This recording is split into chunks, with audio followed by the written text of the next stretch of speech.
Hello. Hi. Hello. Welcome to Coffee Ride. I'm DJ Mars Miranda. With me are Coach Charles Sebayan from Endurance Lab, who's in Qatar, and our only Filipino pro cyclist in Europe, Paco Ochoa, who's in Portugal right now. And we have a special guest today. Mahaba tong kwentuhan natin kasi tonight we're joined by the organizer and founder of ODX Philippines, specialized brand ambassador, the awesome Miss Carmela Pearson. Hi, Sobrang Carmela. naman. Diba? Hi. Parang ano, Hello. how are you? Kamusta kayo dyan? Okay naman kami dito so far. Hanging on. Pwede na kayo mag-bike? Matagal na kayo nagbabike sa labas dyan, no? Actually, never kaming nag-stop talaga. Pinagbawalan. So, we're okay so far. Sarap naman. So, Carmela, I'm sure everyone who's joined the Audax, who's thought about joining it, has heard of you. Pero, you want to tell us something about your cycling background. So, ano bang, gaano ka ba talaga kalakas? Uy, hindi ako malakas Just pa ako. So, paano ka nag-start? Are you with a team right now? Or do you compete? Okay, Kwentuhan mo kami. Sige. So, in 2007, 2008, ni-recruit ako. I was recruited by Team David Salon. You know, it's the all-female, the first all-female multi-sport team in the Philippines. And, of course, it was sponsored by David Salon Inc., owned by David Charlton. And he just wanted to promote women empowerment. And that's how I started. Ni-recruit nila ako without even, knowing what my athletic background was about. And ganun kasi super, super empowering talaga si David Charlton when it comes to women in sports, especially during that time when women athletes were very few. In fact, the first Ironman 70.3 I joined, yung sa Camsur pa, we were only 22 women that time. Wow. So ganun ka-konti yung, pero ngayon ang dami na, diba? Nakakatuwa, ang dami na ngayon. But anyway, so that's how we started. And I was introduced, so I was racing for Team David Salon sa triathlon, cycling, running. But then I was introduced, I was traveling to Singapore quite a lot because I used to work for Procter & Gamble. And whenever I travel to Singapore or around Southeast Asia, I make it a point to bring my bike with me. And then I was introduced, I was introduced to Audax riding in 2009. Sabi ko, ano tong Audax na to? It's very unheard of. Tapos when they were explaining it to me kung gaano siya kahaba, I couldn't imagine myself, at that time, na matatapos ko siya in, 200, 300, 400, and 600 kilometers. But when I researched more about this, the more I got interested because it's not a race. So it's very different from all the events that I've been joining that time. And it just intrigued me. And then apparently it used to be a precursor for the Tour de France. It's got so much history. It's been around since 1891. In fact, it was even classified as one of the classics. So the classics we're talking about, Milan-San Remo and ParisRoubaix during that time. So back then there were like 3 classics: ParisRoubaix, Milan-San Remo, and then Paris-Brest-Paris. So which is the ultimate Audax ride for all of us. Yes. So parang na-intrigue ako. Tapos sabi ko, so I was flying to Singapore back then, 2008, 2009, 2010. And then the organizer from Singapore, who was a French guy, asked me, ba't ka ba lipad dito just to join the Audax? Ba't hindi mo na lang dalhin sa Pilipinas? So sabi ko, how will I bring it to the Philippines? If I email the organizers in Paris, kasi you need to be sanctioned, they might just ignore me because sino ba ako, diba? So, he's a very good friend of mine, Jean-François Torel from France. He actually endorsed me to the guys in Audax Paris back then. And he said, Carmela can bring it to the Philippines if you're open to having the Audax in the Philippines. And then back then, I talked to David Charlton, who was my title sponsor. So he owns David Salon in the Philippines. And I told David, David, I don't think you'd want to sponsor me moving forward because I don't want to be racing anymore. Okay. I want to focus on Audax and long distance cycling, and then the touch ako sa sinabi ni David back then, without any qualms, without any hesitation, he said, if you can assure me that you can get the license to bring Audax in the Philippines, I will support you 100%. Oh wow. So for me, that was a good sign for me to push forward. In fact, back then there were there were only 7 of us. So if you look at the Audax website, we post photos of previous rides, results of previous rides, para ma-appreciate ng tao yung results, ma-appreciate nila yung history of Audax Philippines, and that the sponsors behind it. So right now I have a few sponsors for the Audax. Pwede ko ba sila i-mention? Go. Yeah, Yes. of course. We're friends with everyone here. Okay. So also fortunately, the Audax was able to continue because of a few sponsors who really believed in the rides. And most of them are actually foreigners. So of course there is David Charlton from the UK who owns David's Salon. There's Cyril Rock, so he's a French guy who owns Data One, and he currently races for a triathlon team in the Philippines called Polo Tri. Yes. Michael Spence, who's from the UK, who's also currently based in the Philippines, so he owns Spence Capital, so it's a big investment house. So and then we also have locally, we're being supported by Cell Life, si TJ Jimenez of Team Cell Life, who's also been an active Ironman triathlete. So and then in the past few years, pumasok na rin si Coca-Cola. Of course, I'm very grateful for Coca-Cola. If you notice, the drinks in the Audax, they're all provided for by Coke. Mm-hmm. And these are sponsors who we never had to tap. As in, they appreciate the effort that we're doing because we're non-profit. Yun pa yung isang factor that I really wanted to make sure moving forward was that we remain non-profit. In fact, in the 10 years that we've been around, we only increased registration fees once because we didn't want to burden the Filipino cyclists. And then at the same time, we only adjusted because of the exchange rate, because we pay euros to France for the franchise and the accreditation. So, syempre, laki na ng tinaas ng euros for the past 10 years, diba? So I just wanted it to be sustainable. And surprisingly, we're able to tap a lot of the spectrum of cyclists who join our rides is so huge. We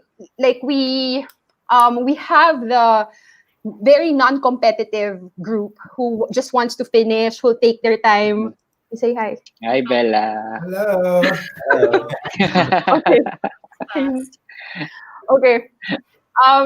And then there's also the very competitive ones. You can see those who join Ironman triathlons, who do races. They use this as base training. Yes. In fact, for me, I think I still race until now. So you're asking about my background. I still race. I do some cycling races. In fact, last year, so I left Team David Salon when I moved to Singapore. So I moved to Singapore around 2 years ago.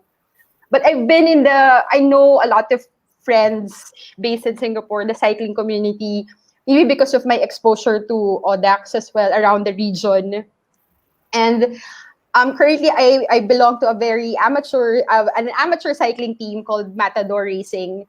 So they race around Southeast Asia and basically around the world. Pero hindi kami kasing lakas ni Paco.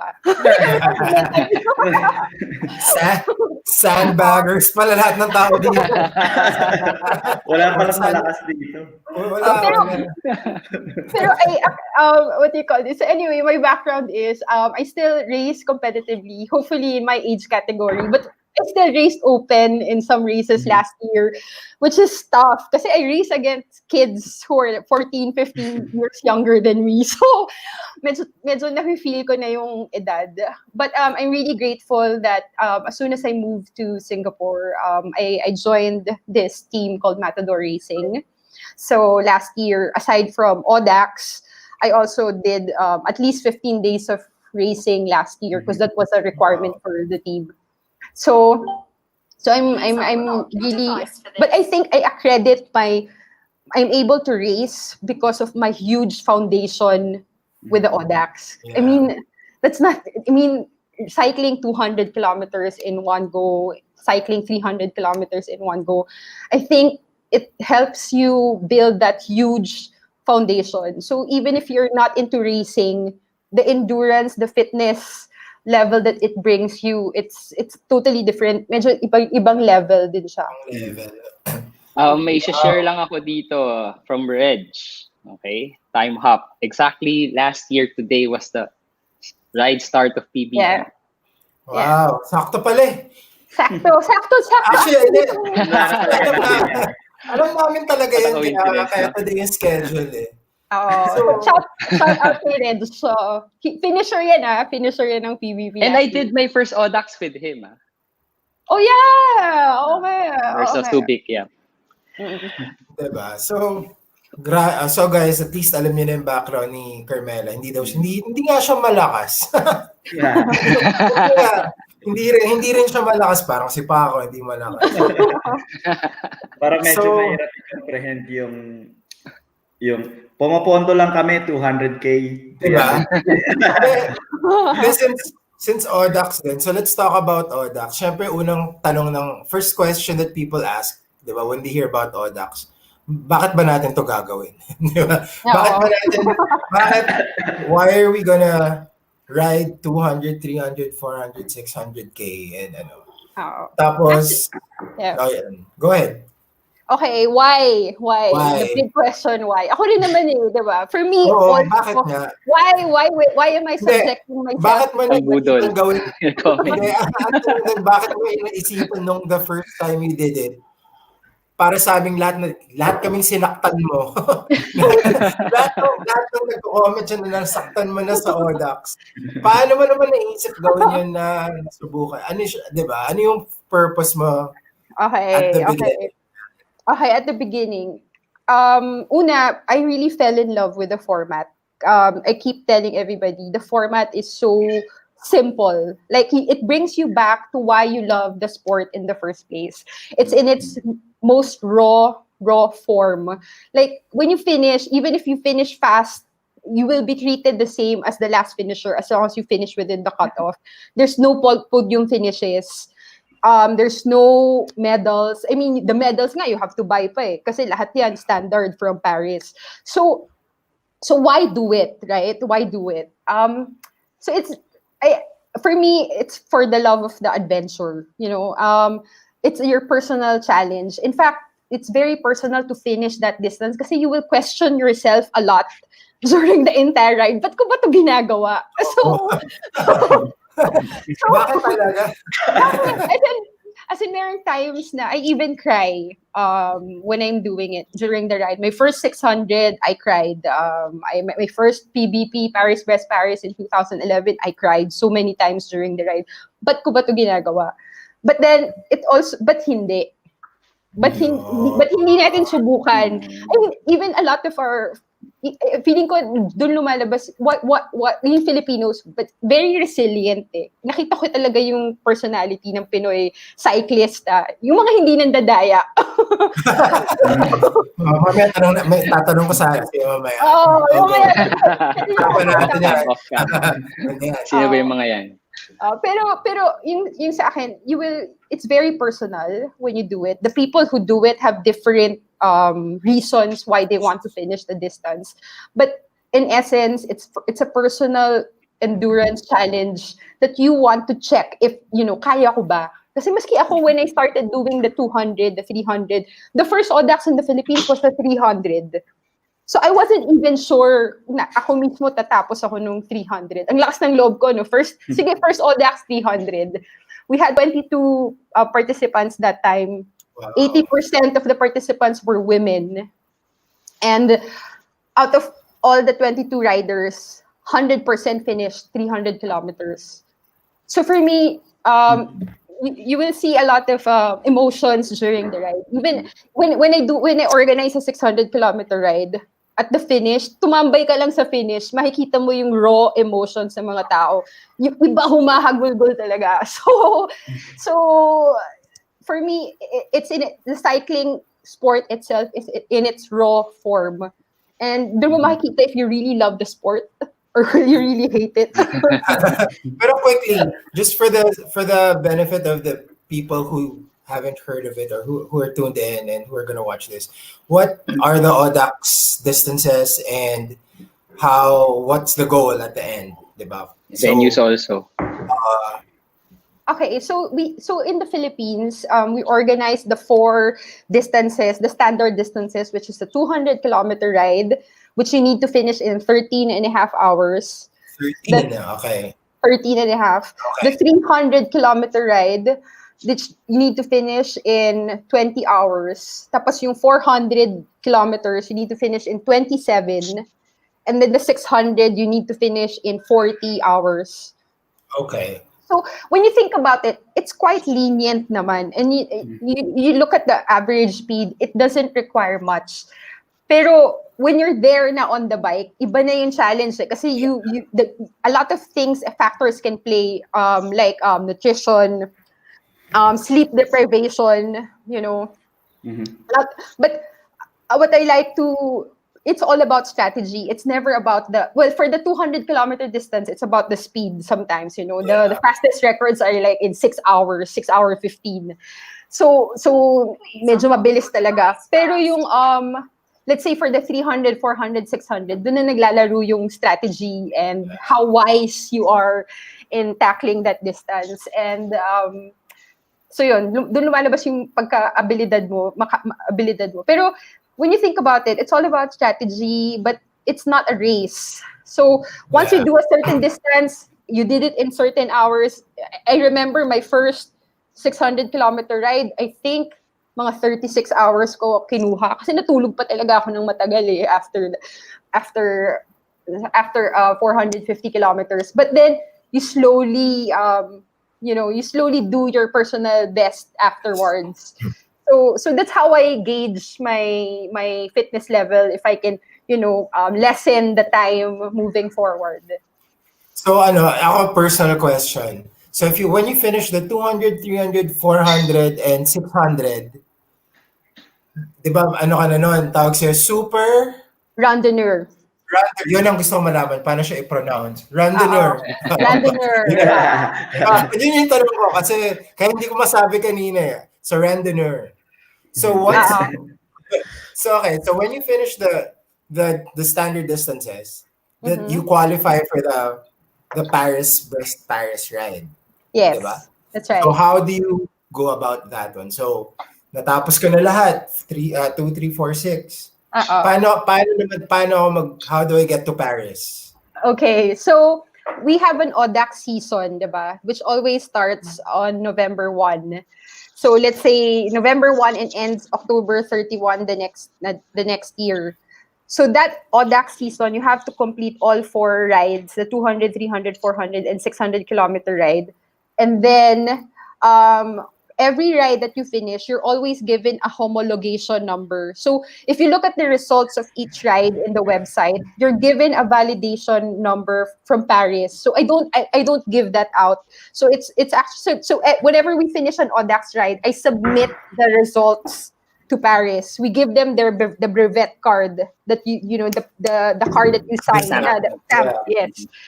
So that's why we collect them. So once it gets validated and verified, Paris assigns you a unique number. So once you have all 4 numbers, homologation numbers, that's when you can register for Paris-Brest Paris. But Paris-Brest Paris only happens every 4 years. So wow. Yeah. So you still have plenty of time to train. So yung 1,200 yung Paris-Brest-Paris, diba? It's 1,200 kilometers, correct? Yes. And how long do you have to Finish. ano yung cut-off? Yeah. Okay, so there are 3 categories. You can choose the 90-hour category, the 84-hour category, or the 80-hour category. So for me, like recreational cyclist naman ako, amateur cyclist, just want to know if I can finish 1,200 kilometers in 90 hours. Noong 2011, that's what I joined, the 90. And it was so nerve-wracking kasi natapos ko siya in 89 hours, 21 minutes. Parang ganun. So, super. Imagine mo kung Print na yung dulo, ha? Hindi siya malakas, guys. Again, hindi po siya malakas. Kung nagka-technical problem ako or natulog ako for more. So, that time in 2011, I remember I slept for a total of 9 hours in 4 days. So para ka palang DJ. Pero walang Pwede ka inom dyan, yan, Mars. Kaya. Walang inom. Kaya. But sorry. Go ahead. Okay, so 90 hours, 84, and then 80 hours. So yung mga medyo pro level ang dating, yung mga sumasali ng Race Across America, Race Across France, they can easily do it in 42 hours. Medyo wild. So ako, gusto ko lang makatapos within the cutoff. So it really depends on your personal goal eh. So, wild. Grabe yung 90 hours no? Parang nag-OJT. Diba? So how many in the previous Paris-Brest-Paris rides, how many Filipinos on the average have joined the Paris rides? Okay. So in 2011, I think we were only around 15 people who joined from the Philippines. From the Philippines. And then in 2015, medyo dumami na. Pero I think it's still around 20, 25. I need to check. Pero around that number. But last year, yun yung pinaka marami namin. And I was really medyo na-overwhelmed din ako kasi ang daming Pinoy from all over the world, like Audax riders, Filipino riders from Canada got in touch with us, people from the US, people from Dubai, and then we all, convened in Paris. I mean, this is something that's never really reported in the big cycling media outlets, right? Like, you don't read this through cycling.cc or, hindi masyadong, even recently lang, like a few days ago, Race Across Austria was just finished, and the winner is Christoph Strasser from Slovenia. These things you never really hear in the cycling news kasi long distance cycling, it's not mainstream pa eh, diba? So, but yeah, for us, ako, in the Audax page, I try to encourage people to see that there's still a lot of things happening around the world about long distance cycling, even if hindi pa tayo pwede sa Pilipinas ngayon mag-Audax. Pero how do you prepare for it? Like if for the people may mga questions kasi there's one from Anna David. So wondering how long it will take me to train for a 200-kilometer. My average weekend ride distance pa lang is 30 to 40. So Anna, I know Anna, she just got her bike like maybe a month ago, and she's getting into it. So for someone who's at her, who's starting out, and how do you train for a 200-kilometer ride? Like, what do you have to do? I think ang makakasagot niyan, I'll answer it in twofold. I think one, if you're starting from that level and you don't want to waste your time, and you have a focused 200-kilometer goal in the near future, get a coach. I mean, nothing will beat proper training if you're coming, lalo na if you're coming from that level. But I'm telling you, it's very doable. So get a proper coach to give you a proper structured program. For me, honestly, and my second answer would be to ride consistently. As in, nothing beats consistent riding. Ako, I make sure I get my long ride in every Saturday and Sunday. Kasi at the end of the day, it's all about endurance. It's all about, and then once you have that huge base of endurance, it's so easy to train for increasing your power, going for sprints, going for climbs, as long as you have that foundation. And because most of us are amateur cyclists, for me, consistency really is key. So if there's a hilly Audax that you want to finish, ride on the hills. If there's a flat Audax that you want to finish at a specific time, ride on the flats. And then, as long as you're consistent, a lot of our Audax riders in the Philippines naman are amateur cyclists who don't really have a coach. Yeah. And you can see them, they finish. Sometimes, dahil mabagal sila and they really take their time and they listen to their body, while they might be slow on the bike, they don't rest as long when they stop. So lumalabas talaga yung strategy. While if mabilis ka masyado, there are riders, here in Singapore, they do Audax like in 37, 38 kilometers per hour. But then they rest so long. So at the end of the day, parang pareho lang kayo ng finish time, diba?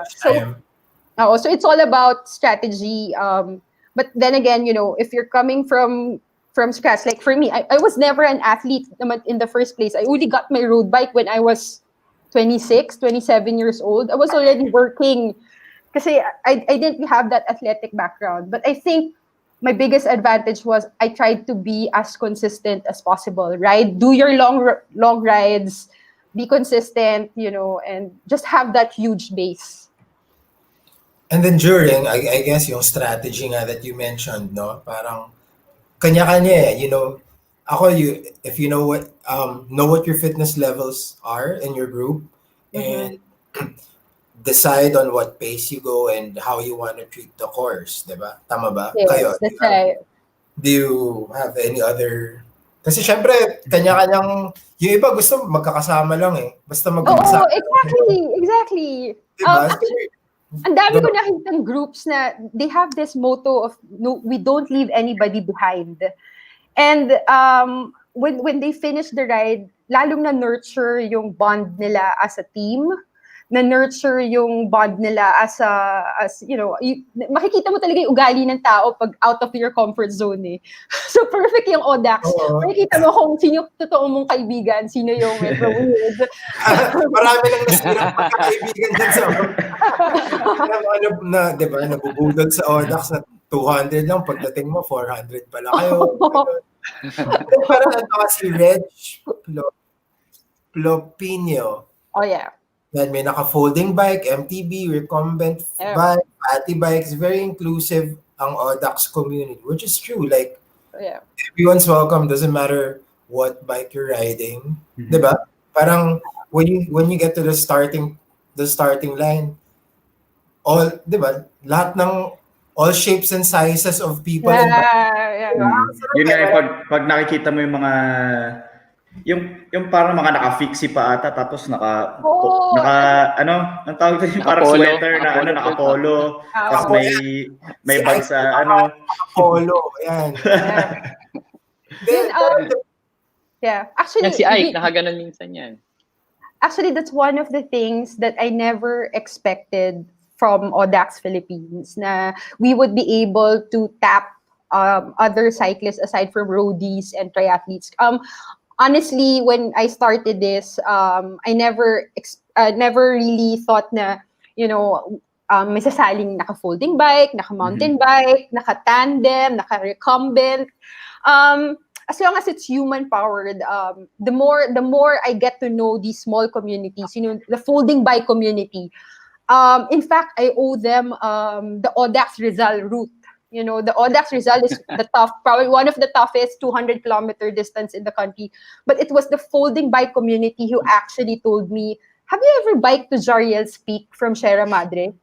So their sense of adventure is there. And in fact, they might have really small wheels, But they don't stop. As in, they only stop for quick stamp and refueling, and then tuloy-tuloy sila.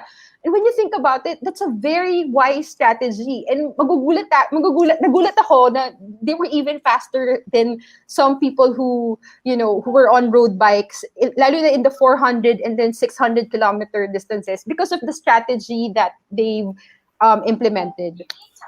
So talking about just talking about Audax Rizal, the first time I did it and the last time I did it was with you. Yeah.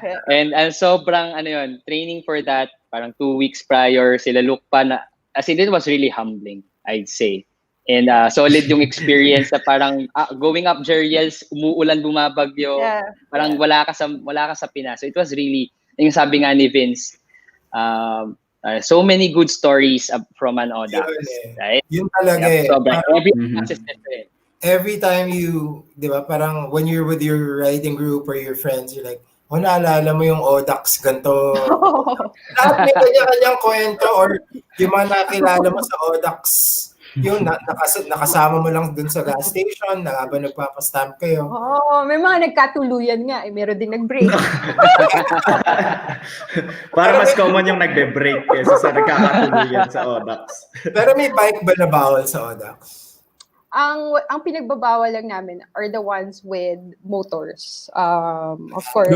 Andrew Arellano, pwede po ba sumakay ng bike na may makina? Siya lang po ang bawal na bike. Andrew, mag-ride tayo sa place. Tapos it's all honesty system. As you can see naman, diba, the Audax, the registration fee is very small considering the distance and the time for the event. It's a non-profit organization, and when we discuss about people cheating, yun nga, may motor yung bike. Although so far we haven't seen that in Audax Philippines, but it's still prone to cheating. And ang dami nagsasabi sa akin, Carmela, kailangan may marshals ka sa ganito, kailangan may ganyan. But then again, you go back to the principle that you do the distance because it's a personal challenge. It's not even a race, so why cheat? And it's, so... Pag narinig mo kung sinasabi mo yung it's not a race, parang kinakabahan ako dahil naisip ko yung, naririnig ko siya sa starting line eh. Guys, this is not a race. Parang, this is laging sinasabi ni Mela prior to the start. Diba? Shit, nararatag ka na dahil ito na, go na, madilim, nakikita mo nagbe-blink na ilaw. Tapos, diba, ready na kayo to take off. Saya. May pa-fan greet daw from Coach Jenny. Okay.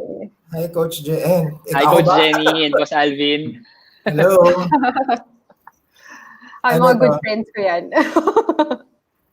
Hindi, pero sige, so nag-Audax na tayo, So ikaw, Carmela, after an Audax, after your Audax ride, anong una mong kakainin? Depende kung saan.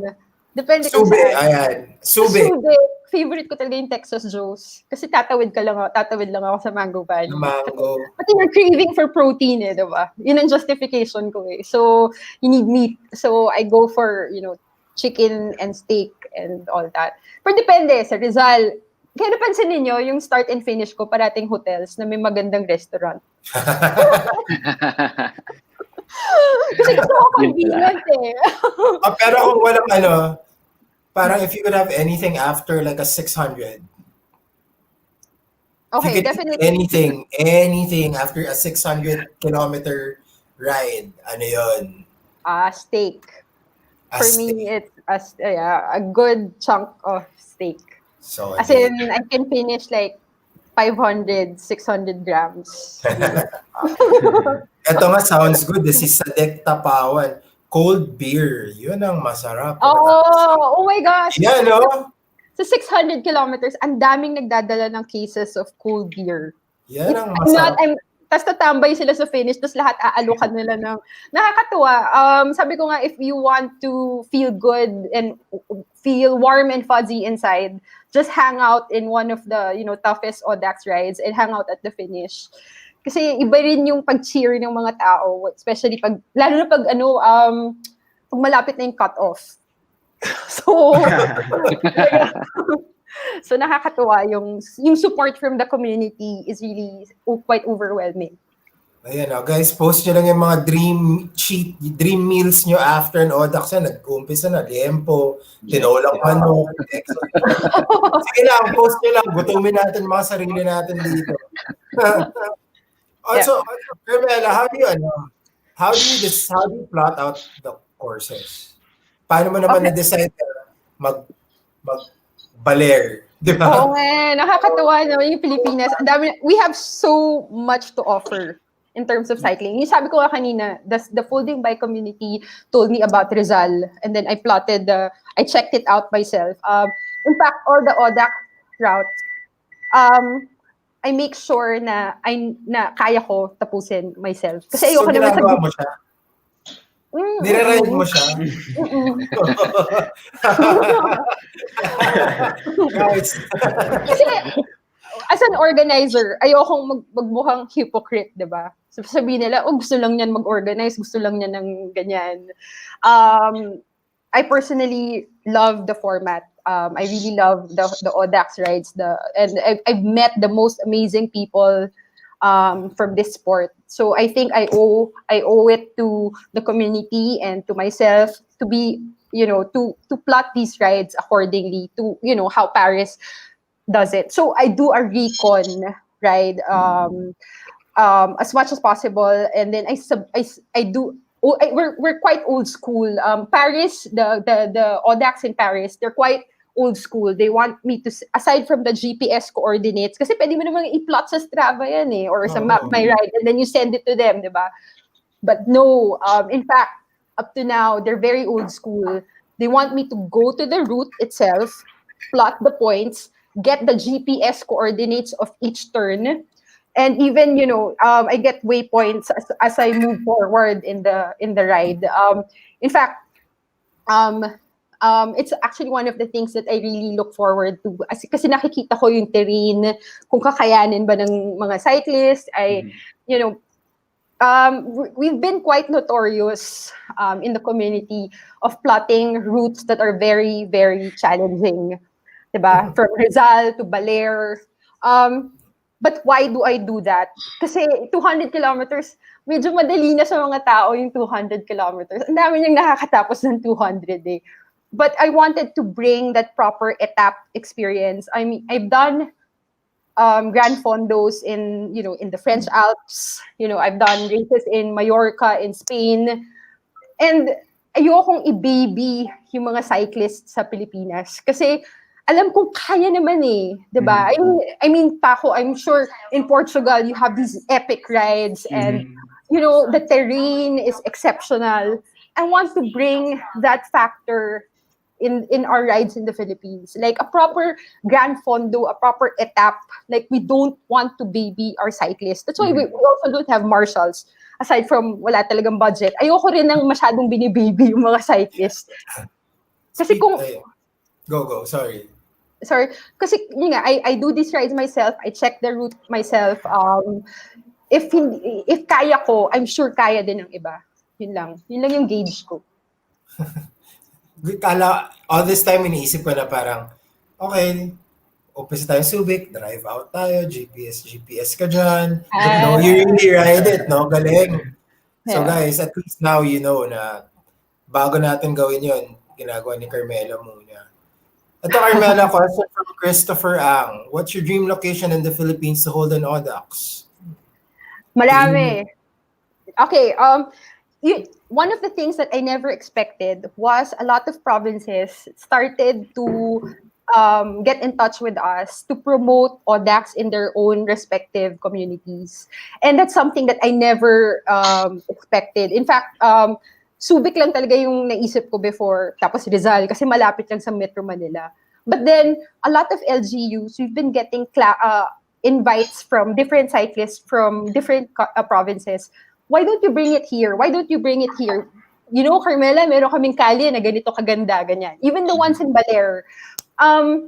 So, in terms of dream destination, 2020 was supposed to be boost in terms of ecotourism.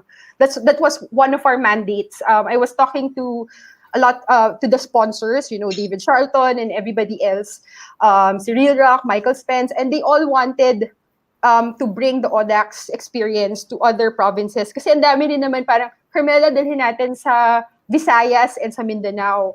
In fact, 2020 was supposed to be a good year between ODX Philippines and Motor Ace. So, Motor Ace is a Cebu-based company. So they have a lot of motorcycle shops, and then they sell Ducatis, BMWs, Kawasaki, Honda. So the people behind Motor Ace are actually avid cyclists who qualified for Paris-Brest Paris last year. So sila Sir Jonel Borromeo, Chippy Borromeo, they're very supportive. Sila si Sir Daniel Abelarde, so yung mga these people from Motor Ace wanted to bring the Audax to the Visayas and Mindanao region. And we plotted a lot of the routes already. In fact, we have a final route for Dumaguete. We have one in Davao. We were about to finalize Siargao, Bohol, Leyte. As in, very big. It was a 2020 was supposed to be for Audax Philippines to help the Philippine tourism industry. But then COVID happened. So in terms of dream destination, I'm telling you, I cannot pinpoint one because there's so many that I've seen personally. Siargao would be at the top of my list. Palawan was supposed to happen last July. Definitely Dumaguete is all. Dumaguete is so pretty. As in, hindi siya, the course, I barely saw any cars when I did the recon for Dumaguete last year. Palawan, I did the recon last January. Ganda rin ng Palawan. So, ang dami kong gustong itap na different na provinces. Because I also saw na aside from helping the local tourism industry, nagkakaroon ng what do you call this, ng unity of a lot of Manila cyclists, they fly into these other destinations, so it really helps the community and they get to know each other na parang uy, lilipad ako dyan, baka meron akong pwedeng makasamang mag-ride, so nagkakaroon ng friendships na na-forge in the future. Galing. Eto, I guess it's a follow-up question to that from Sir Lito Vicencio. How do you see Audax evolving post-COVID? Do you foresee any significant changes or adjustments for Audax post-pandemic? I'm sure everyone wants to know the Yeah, for sure. We cannot go back to how things used to be. I mean, definitely there will be a new normal, and for me, one is definitely, of course, there's a government mandate, diba? No sports activities first. We need to follow what the government is imposing. As a cyclist myself, I am not a proponent of cycling with masks. So, diba, nakikita ko ang dami ko nakikita sa feed ko, yung mga Filipino cyclists in the Philippines, they're required to wear masks. I will not allow somebody to do 200 kilometers wearing a mask. So, can you imagine? Parusa na yung distance eh. Parusa na nga yung distance to begin with. Paparusahan mo pa na naka-mask yung cyclist. Definitely everything is very volatile right now. They say that until we find a vaccine, that's when sports activities can resume. But I'm also I've been monitoring a lot of events around outside the Philippines in terms of how they do social distancing in races. I mean, we've seen racing in Europe still pushing through, I mean, matutuloy pa rin yung Tour de France, the Giro d'Italia, the Vuelta España, and then a lot of races are happening right now. But you can see the cyclists, no mask when riding, but then after you wear the mask, and then there's social distancing. And until I see a mandate where masks are not required when cycling. Until we see discipline, medyo question mark yung discipline factor right now. I mean, I'm hoping it will, improve in the next few months. But definitely, it's easy kasi to impose social distancing practices. It's easy to impose and tell everybody, you're supposed to keep your distance, you're supposed to do this, you're supposed to do that. But the big question is, will it be followed? So I have yet to be confident in terms of that kind of discipline from our community. Although, mas mature naman, I'd like to believe that the Audax community is a bunch of more mature cyclists compared to other cycling events, diba? Kasi you need to have that patience and maturity to actually finish the distance to begin with. But definitely, those two factors, I will not organize an Audax ride where masks are required. I'm sorry. Pero yeah. Ako safety first talaga. Yeah. Safety first. Dadating din tayo dyan, guys. Exactly. Yeah. Babawi tayo. Bawit, hintay lang. Ako meron akong big question din for Carmela. Since we're talking about, preparations and ganyan. Balita ko, Carmela, ikaw yung pinakaunang Filipino we'll talk about your bike. Siyempre, let's talk about your bike kasi dapat ikaw rin usapang bike to Hindi, kasi ikaw yung... Guys, ito. Carmela's the first Filipino to get the new specialized SL7, the Tarmac SL7. So, syempre, gusto namin, di ba, talk of the town siya. Hindi Ikaw rin kaya. Wala, ikaw na. Pakita niyo, meron kami video no unboxing mo na parang napakasaya naman ito, Guys, ganyan, di ba? Pag dumating sa bahay niyo, may ganyan karaming bike ka na, tapos may dumating na box ng S-Works. Di ba masaya yun? Di ba? Di ba, Mars, nagkataon lang na mas mabilis mag-ship sa Singapore compared sa Pilipinas. Pero dapat, di ba, sabay-sabay tayo?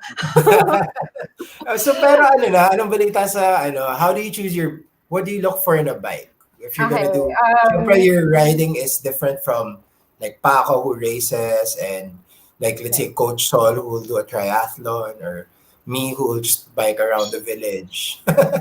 Hindi Ang bili ng suka sa kanto. Di ba? Ayan. Ako, I want a versatile bike. That's what I've been telling everybody. Because if you can have one bike that you can do a lot of things with, like if it's good for climbing, if it's good for endurance riding. So I'll be honest that I cannot give a review of the SL7 yet because honestly I haven't ridden it that much. To be fair to people and to Specialized Philippines, I'd like to give my review once I've ridden it for a long time, right? But let me give you what my experience was with the SL6. Because before, I even had the first Amira SL4, was an SL4 in the Philippines back then. I even won this race in Baguio called Vuelta Dagupan when I raced it. So in terms of what I'm looking for in a bike, it's always about, for me, I want yung power transfer. Alam mo yun, yung pagpatsak mo, feel mo talaga na yung power mo na translate to forward motion kagad. And I was telling, in fact, 2 years ago when I got the SL6, I told Gino Abano, the head of Specialized Asia for marketing, I told him, I really felt the difference in terms of power transfer. It just makes you more efficient. I wasn't even looking for an aero bike back then, but I wanted a bike that would help me transfer that power right away and at the same time that climbs well. Kasi I'd like to challenge. Kasi I'm not a climber, and so because I'm not a climber, I wanted to do rides that would challenge my fitness level in terms of climbing. And like last year, I did the Grand Fondo, the UCI Grand Fondo in Japan that had like at least 3,000 meters of climbing because I just wanted to see how I'll fare. And then, of course, last year, I saw Sol. We did the Taiwan KOM up Mount Wuling. We didn't know actually. I didn't know na Mela will be there. Tapos all of a sudden, sa expo nga ba, uy, Mela dito. Marami akong mga secret events na hindi ko share kasi natatakot ako. Baka pag share ko ahead of time, hindi ko natapos, di ba? So, so I'm always looking for that, for that in the bike. One, that climbs well, and two, something that has improved power transfer. Yun lang. And I'm really looking forward on the SL7 because they said that it's a whole new level, diba? May hashtag nga siya, one bike to rule them all. So I'm really excited. But I saw the frame, I've touched it, iba. Is the question? Yes. Is there something different sa pag-set up ng bike in terms of long distance compared to yung mga normal na races? Yes, definitely.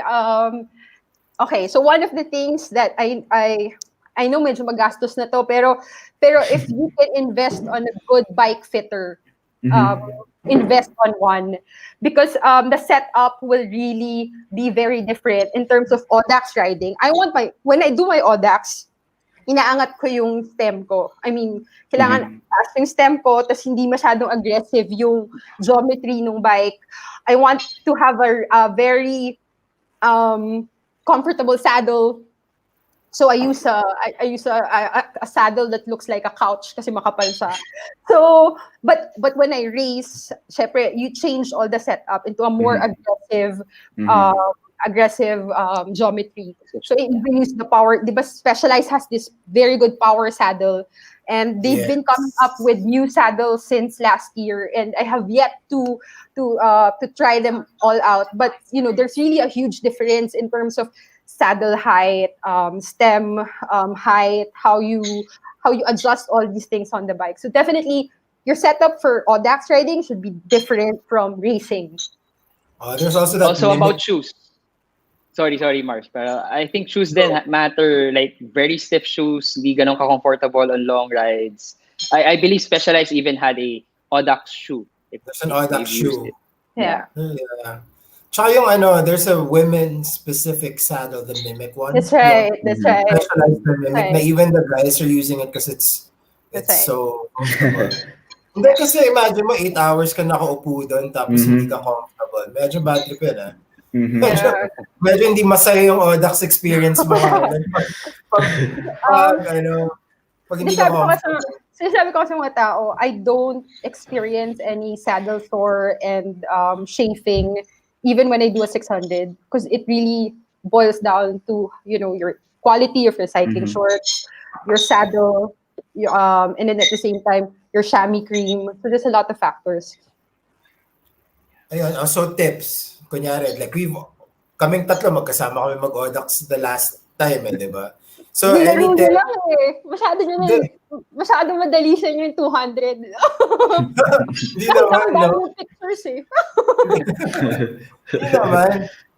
Pero anong tips, any tips you can give? Like, again, si Anna's commenting to the beginners, to the ones who are thinking of joining their first Audax, to the people who wanna beat their personal best, or any tips aside from not riding with Paco? Okay. Do not ride with Paco. Tip number 1. Siguro the obvious muna. Train for the distance. Do consistent riding prior to joining the event. Aside from that, make sure you get your nutrition on point. Kasi the nutrition, you can practice that while you do your training rides. So that's another factor. Medyo common sense naman, diba? But I think during the ride, a lot of things can happen during that that time frame, the 200, 300, 400, lalo na sa 400 and 600 kilometers. The mind will play tricks on you. So that's when your mental fortitude will be tested, and join a group, or if you're not a solo rider, confident to ride solo these distances, join a group that is encouraging. Kasi it really helps mentally to have a good set of friends with you when you're quite tired. And Hi, Bella. say hi. Hi. Okay. Hi. So back to my so surround yourself with very positive and healthy people. I mean, you guys, I know I've seen you guys when you did the 200. Parang ang saya nyo lang, parang naglaro lang kayo eh. So, but you guys Naglaruan were kami ni Paco. But so ang nakita ko, ang pinaka-successful na riders are those who surround themselves with very positive people. I think yung magtutulungan kayo, even strangers helping strangers. That's really something for me very remarkable. So yun lang. And shout out to Team Endurance Lab, Vince Corpus. Focus din sila lahat IT Makali. Yung mga kasama natin mag-Audax na inulol ni Paco. Pinaglaruan lang kami ni Paco eh. Dinala yung buong 200, walang palitan eh. Walang palitan siya. Mas dudo, alas na. Iniwanan pa kami. And I think kasi nung tulad nun sa point ni Mela na sobrang importante nung maganda yung company na kasama mo. Kasi like last year, naghahanap kami nagfa-fight kami for a spot sa professional level. So sunod-sunod yung races mo, parang as in every week meron kang race, meron kang yung training seryoso. Tapos after a long season, pagdating mo sa Pilipinas, meron ganitong mag-aaya ng Audax. So parang, okay. Nung nalaman ko nakasama si Sol, sila Mars, sila Kim, parang, okay, masaya yung grupo. Kahit 200, 300, tingin ko okay lang yun. Kasi yung utak mo, nandun ka sa mental space na barkada lang kayo, kahit kwentuhan. And ayun nga, parang, syempre, hindi biro yung 200 eh. Siguro kung hanggang 100, madali lang eh. Pero yung babalik ka pa, tas mainit na, tapos nakikita mo ang dami nang naghihirap na makarating dun sa ibang checkpoint. yun na yung sinasabi ni Mela na dadating ka dun sa point na maglalaro na yung utak mo na may sasakyan naman tayong pwedeng sakyan. So may bike rack, 4 May bike rack. Kay Kevin yung gamit natin nun eh. Kunahan na lang sa 4. Pero ako the other time, may magandang tip na binigay sa akin yung since parang some people who can bring a SAG or their support vehicles or I see some people with bags. Akin one of the best tips na bring a spare kit and then change at the 100. Diba? Parang yung damit, yung suot mong bib tsaka jersey tsaka socks, lalo na kung umulan, pagdating mo sa halfway, palit ka para pagpabalik, fresh yung mo. Yes. Diba? Magandang yan, tsaka... But iba rin yung mental, boost siya. Parang nag-reset ka lang na parang okay, start from zero, so medyo hindi ka masyadong nasistress na 100 pa ulit. Diba? Parang new 100 lang siya. Yes. So okay din. Saka for your first, sorry Mars, parang for your first for your first Audax, you always want to respect the distance. Kahit sa full Ironman eh. So karamihan ng iba may isa tayong Audax na maraming from other, not only from our team or from our group na sumali, like from TriTAF, mga sumali. Because magiging preparation siya for their first Ironman. So malaking bagay that you can test your nutrition sa Audax. I mean, you can treat it like a race. No, nothing new on race day, diba? So you have to test it prior to that Audax and then validate it for Audax and then stick with it all throughout the preparation for Ironman. Parang gano'n. Tama yun. Tsaka may iba kasi tendency ayaw kumain kasi feeling nila di ko naman kailangan. Gel lang. Parang may kasi parang kung 100K, diba? Sa 50 lang ako kumakain tapos okay na ako pa uwi. Iba yung distance pag 200, pag mahaba na Hindi mo siya pwedeng i-underestimate na parang, di ba, until you've tried it and you've, kumain kayo, matulog kayo the night before. I did one na wala akong tulog. It was the worst. Like, I came straight. Diba? Lalo na yung last 50K. Yung una Yung natin, last 50K talaga. Pag wala kang tulog, last 50K. may isa tayo, galing ako Manila, dumating akong Subic 3:30. As in, pagdating sa Subic, buo lang ng bike, tas take off na, tas wala. Yun, wag niyong gagawin yun. Yung una namin ni Reg, ganun din kami. Ewan ko naalala ni Reg. Nag-bike kami, tapos pagdating namin doon, parang 2 hours na lang to start. Natulog kami sa kotse. Tapos uy, start na. Pero, grabe yun. Carmela, paano ba yan? Di ba kasi, take off is mga 4 a.m., di ba? Assembly time, 3:30, excited ka. O kunyari, nasa Subic ka na. Pero excited kayo eh. So, chances are, hindi din naman kayo makakatulog ng maaga. That's right. Kasi, ano kayo eh. Tapos, pumped up ka eh. Tapos gigising ka pa, like, you have to start getting ready at sabi mo ng latest 3. That's So, right. what do you do? How do you, ano ba, may tip ba dyan? Kailan ka ba matutulog? So ako talaga, I'm a proponent of sleep banking. So again, I'm talking about my personal experience. Okay, the last PBP I did, the last 1,200-kilometer ride I did in Paris. In 4 days, my total cumulative sleep was only 3.5 hours. So I'd cycle 450 kilometers, sleep for like 30 minutes, and then get back on the bike. It's not for everybody. But if you want to train for an event where you will be sleep deprived, I'm a big proponent of sleep banking. So prior to the event, nag-iipon ka na ng tulog. So I force myself to sleep 10, 12 hours a day leading up to that ride. And then at the same time, I deprive myself of caffeine a week, or kung kaya 2 weeks prior to the event. I deprive myself of caffeine. So yun yung mga techniques, mga my personal experience. I don't want to recommend until you've trained for it. But agree ako dun sa caffeine, sobra. So a week or 2 before the event, na alam kong pag puyat ako, sasali ako na puyat ako, I deprive myself of coffee, because when the event comes, when you take the coffee, iba yung effect niya sa sarili ko. As in, iba yung, But at the same time, I've also learned how to eat chocolate-covered coffee beans that you can buy from healthy options. So there's a lot of technique to stay active and alert, especially at night. When kilala ko na yung sarili ko, when I do 450 kilometers straight, I know I'll be sleep deprived. Parang inaantok na ako.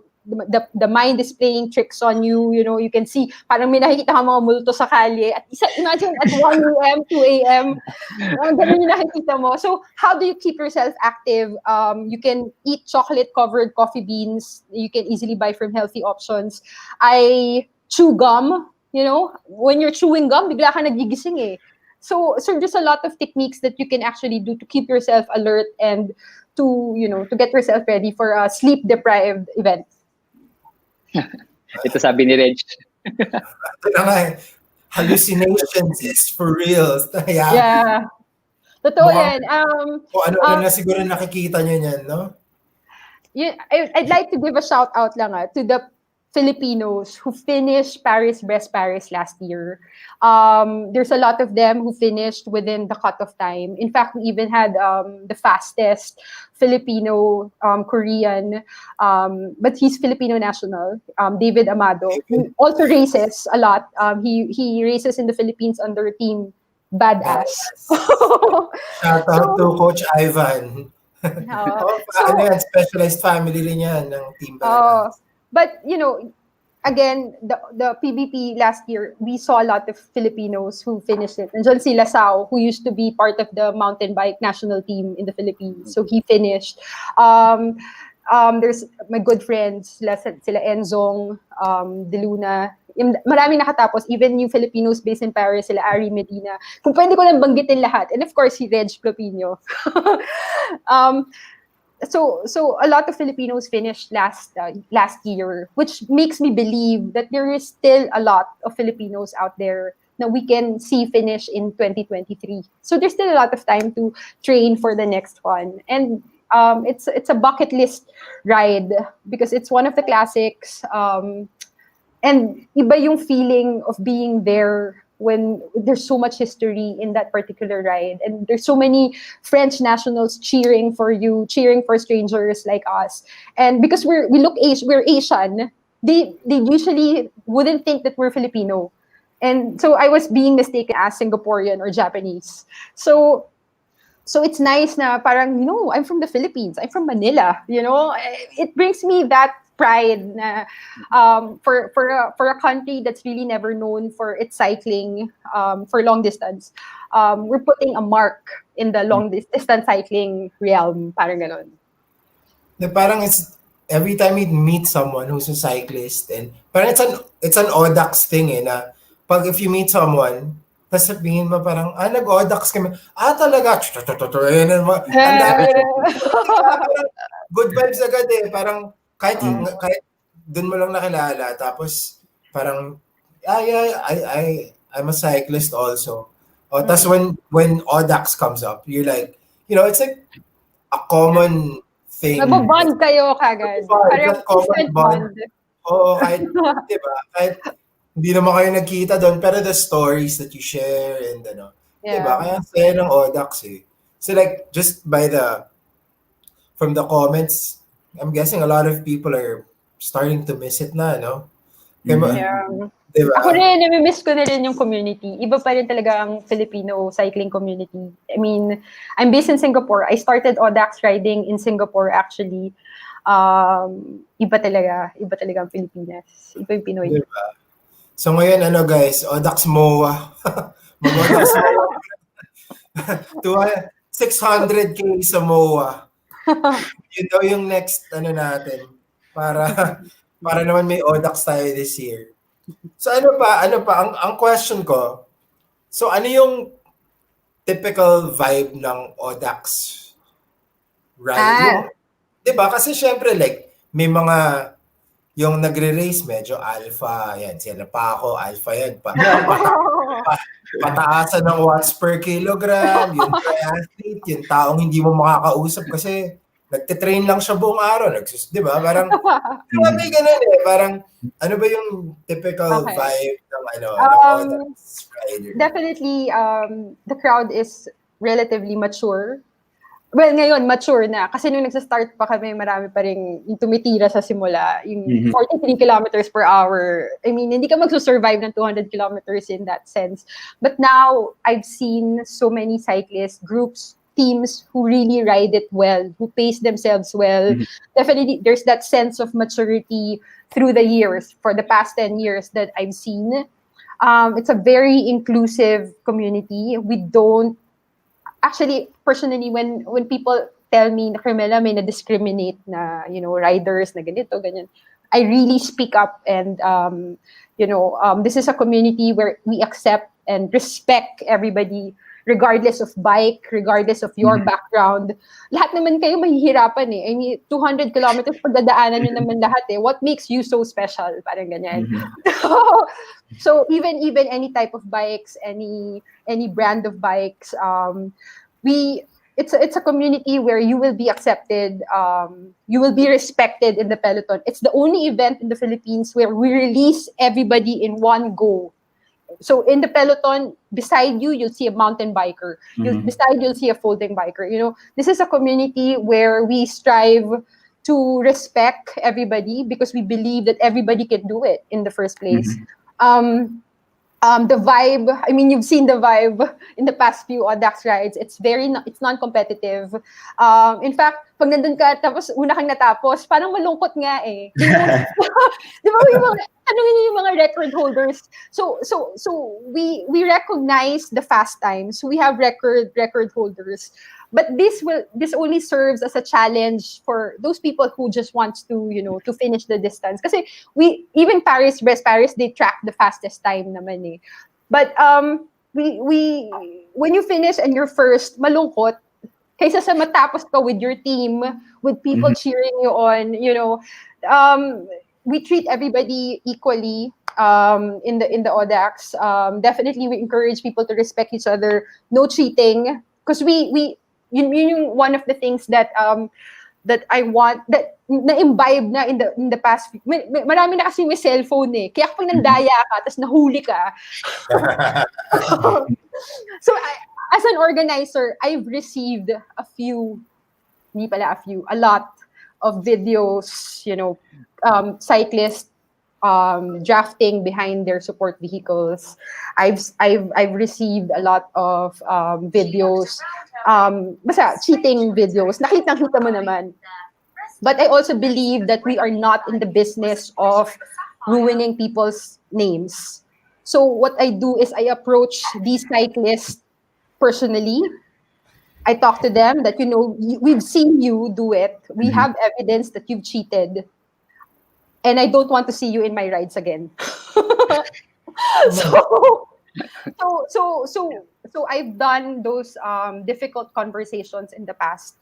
But because the community has been so accepting of the rules of the ride, they honor the ride, they respect everybody in these rides, we thrive. So even when people try to criticize the rules of the Audax, but walang ganito, but walang ganyan, but walang marshals, ganyan. There's a lot of, I don't need to defend the Audax anymore as much as I used to do. And here kasi explain, no, but this is really how it's done, blah, blah, blah. But now I have a lot of people defending the format of the ride, who truly understand what the ride entails. And that makes my life much, much easier. So I just need to work on the difficult conversations. I think yung culture ng cycling in general is going in a good direction. Hindi tulad ng dati na parang sobrang uptight ng mga, pag sinabi mong siklista, parang ito lang yung dapat mong pyesa, kailangan naka-carbon ka. Pero ngayon, ang dami mo nakikita, mga road cyclists nagsiset up ng gravel bike, nagsiset up ng endurance bike, nagsiset up ng mountain bike na walang shocks, na yung sobrang fluid na ng cycling ngayon, na sobrang flexible ng community pagdating sa mga events, lalo, and I think ko in sa point na ginagawa mo in terms of yung dinedefend yung format ng Audax. Flexible kasi siya in terms of kung ano yung gustong gawin ng grupo mo sa ride na yun. Gusto nyong upakan, gusto nyong easy lang, every 25k mag-stop, every 50, every 75, whatever. Parang sobrang lenient niya sa ganong klaseng yung enjoy na ride, yung sobrang relax lang. And talking about the community, ito, I think matutuwa ka dito for sure, Mela. Yung mga nag-volunteer for your checkpoints. Oo nga right? Hindi talaga, as in, okay, aminado ako na I don't have as many marshals as I want to have because we're non-profit. We really don't have that much cash to play with. And for the past few years, I've been dealing with cycling clubs who have been volunteering to man checkpoints. Kasi alam nila, nakikita naman nila kung gaano talaga ka-thin, skeletal force lang kami. And if I can make a shout out lang, yes, please. Yes. Please, thank you. Para naman alam na lahat ng nanonood kung, di ba, kung sino sila, because they make it possible. They make it happen. So the two cycling clubs that I've been working for the past few years are, one, the Centurion Cycling Club. In fact, the marshals that they put in the checkpoint, namimili pa sila, gusto nila yung mga mahihirap na Audax para kitang-kita talaga nilang hirap na hirap yung mga siklista. pero these the Centurion Cycling Club, all of their volunteer marshals are mostly, super randonneurs. So they know the demands of the ride. They know what the cyclists are feeling during the ride. So they know how to approach them and encourage them and support them properly. And same goes with the other club that I'm very, very grateful to have is, True Living Cyclists. So the True Living Cyclist, this club has also been doing my Audax rides for the past few years. A lot of them are super randonneurs. Some are even, some also did ParisRoubaix Paris. It helps to have these two groups man these checkpoints, lalo na in the middle of the night, my staff, I mean, I'm always grateful for my David Salon staff because they work more than 24 hours on an Audax weekend. As in, walang overtime pay yung mga yan. As in, they really understand. And they've been my staff since 2010. So, can you imagine? But I wouldn't be able to facilitate all this without the help of Miss Jola. Nakikita niyo naman, di ba? Kung kilala si Carmela, ng Audax, mas kilala si Jola. Oo. So because of Miss Jola, yung mga checkpoints namin na covered by David Salon have been doing an excellent job for the past 10 years. Miss Jola also coordinates with a lot of local government units, and siya rin yung nakikipag-coordinate with Centurion Cycling Club and True Living Cyclists. So these are groups that I trust because one, they don't cheat. Two, they know the rides very, very well. They know the demands of the rides, and they don't ask anything in return. They just sincerely, genuinely wants to support these rides. And for me, it's very remarkable to see in a cycling community sa Philippines. It's a big level up for me. Sila yung mga nagsasabing, malapit na. Pero first 50K pala. Malapit na to the next kanto. Kita nila lahat ng paghihirap nyo no? Alam na nila yung itsura nating lahat pag nahihirapan na tayo. Pipicturean pa kayo. Hirap na kayo. Diba? Thank you, Team Centurions, Centurion Cycling Club and True Living Cyclists. CCC and TLC. Those are my rock. Solid kayo. Diba? Lahat kami, diba? Lahat tayo natulungan na nila at some point in time. Yeah. Diba? Solid. So ito may comments ba na meron ba kayong nakikita dyan na gusto niyong sagutin? Ito, I think Diane Lunar. Ask lang po how many kilometers a day do you spin as preparation for 200K? Okay, for 200 kilometers? Yeah. For me, a good gauge that you can actually finish a 200-kilometer ride is if you can comfortably finish 160 to 170-kilometer ride in 8 hours, comfortably, diba? So just consistent riding. If you can finish 160, 170 in 8 hours, most likely, I mean, what are the chances na? Most likely you'll finish a ride. Sabihin ko pala. Agree. Coach, oh my goodness. Get a coach. Coach call. Ako, in terms of that, definitely on time. Kasi when yung team, of course, before it was Active Health, they wanted to do their first Audax sa Subic. And sabi ko, we need to prepare. So, of course, majority people know na I'm time-based. Right? Hindi ako, I really drifted away from distance. But time-based. So, on one ride, sinasabi ko sa kanila, we want a saddle time of around 6 hours and back-to-back. And then, like, aangat siya ng aangat hanggang mag-8 hours. Sabi ko, kaya nating mag-ride consistently for 8 hours. And then, look at the distance. If it's close to like 140, 150, 160, that pataas ng pataas yun. Then, you're good. And ang sinasabi ko kasi yung for example, last hour niyan, it's really mental na lang. If you're ready for that 160 or 180, definitely kapag kaya mo na yun.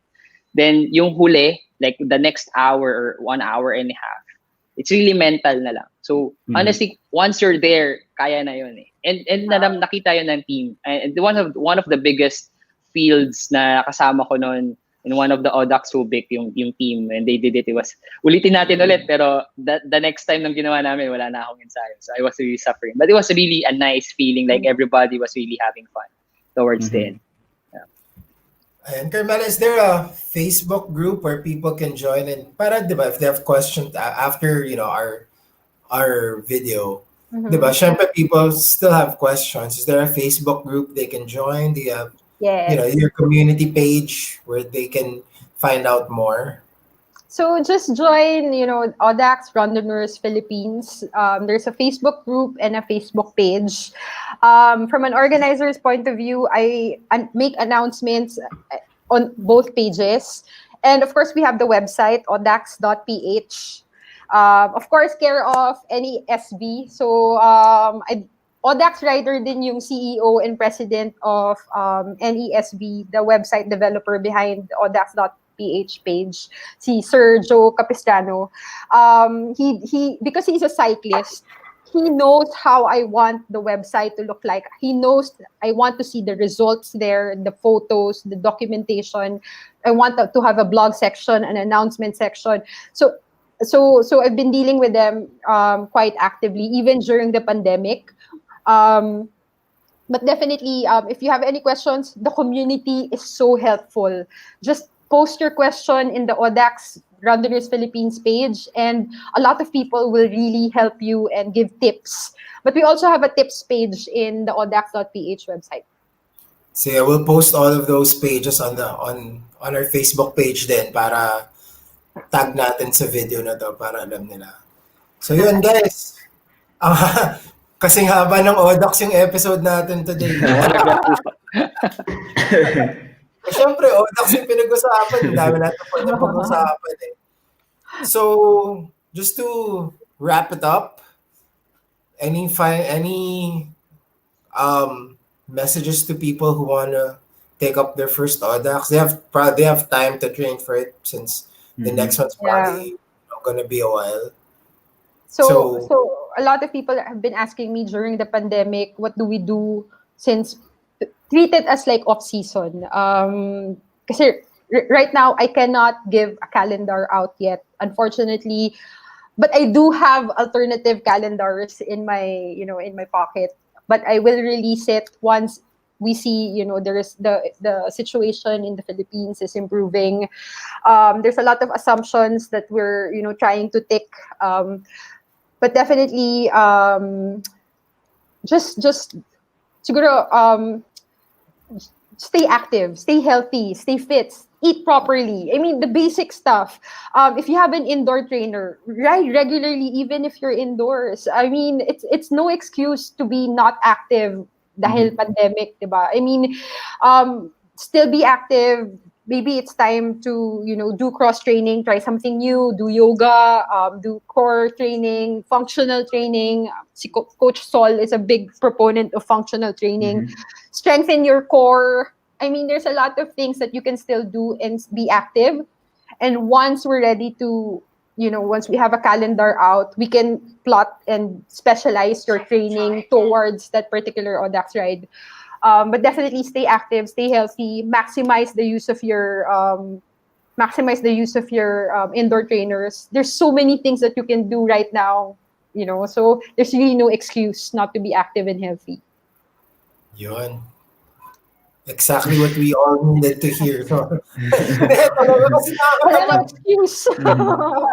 Minsan, parang isipin mo 5 months, parang after a while, di ba? Tatama ka ng katamaran, ganyan. So guys, regardless if you're training for an Audax ride, a fondo, whatever it is you di ba? Stay healthy, stay active. That's the best thing we can all do right now, I guess, no? Parang Coach, any nasabi na ni Mela eh. One last thing. Surround yourself with very positive people. Yeah, that's kasi honestly, I mean, even me, I'm in Singapore right now, and there are times na parang sa dami ng masamang balitang na nababasa mo, parang nakakawalang gana sometimes. So basta surround yourself with positive people that will keep you mentally healthy, so wag nang yung mga nega na tao dyan.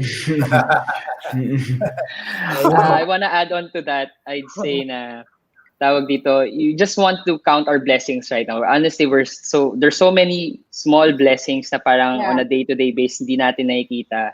But you just have to count those small things. And for example, talking to you guys here is already a blessing, right? Yung kaya natin kumain 3 meals a day. Those small stuff na parang on a day base, di natin siya masyado napapansin. Masyado tayong focused so much on what's currently the challenging times. Pero from there, sasabi ko nga sa mga students and some of my clients na look at those things, and honestly, nakapag-Zwift ka nga lang is already a blessing. And para hanapin mo ulit, like looking for a challenge, pwedeng for example, right now, maybe not the super long, like katulad ng ginagawa natin for preparing for an Audax, but pwedeng focusing on speed na hindi masyadong fatiguing, or hitting a certain goal for you personally, like new bests for you, like pwedeng power, pwedeng speed on Zwift or whatever. Those are things that at kahit pa paano may goals man lang tayo that we can target and prepare for. That's right. Nice. Guys, speaking of blessings, may mga gusto ba kayo pasalamatan na nagbibigay sa inyo ng blessings? Coach, you want to start? Of course, I want to thank all my students, clients are still with us during these challenging times, and we have to be creative in their goals and their targets. And right now, we're focusing so much on the personal self. Like right now, sabi ko nga earlier, this is the best time to strengthen your weaknesses. Okay, so focus on those things na hindi natin usually, for example, pwedeng short power kasi hindi naman tayo long haul right now. Okay. And of course, want to thank relatives, family, supporting me. Of course, my wife, who's here and watching also. And to everyone, especially na kagaya sa inyo. Thank you, Mela, of course, for gracing this episode and being our guest. Tagal na namin magkaibigan since kailan pa. So, naalala ko, susundo mo pa ako manap. Huwag na sabihin yung year. But it was really nice to catch up with you again. And of course, to Paco and DJ Mars. Ayan, Paco, may papasalamatan ka?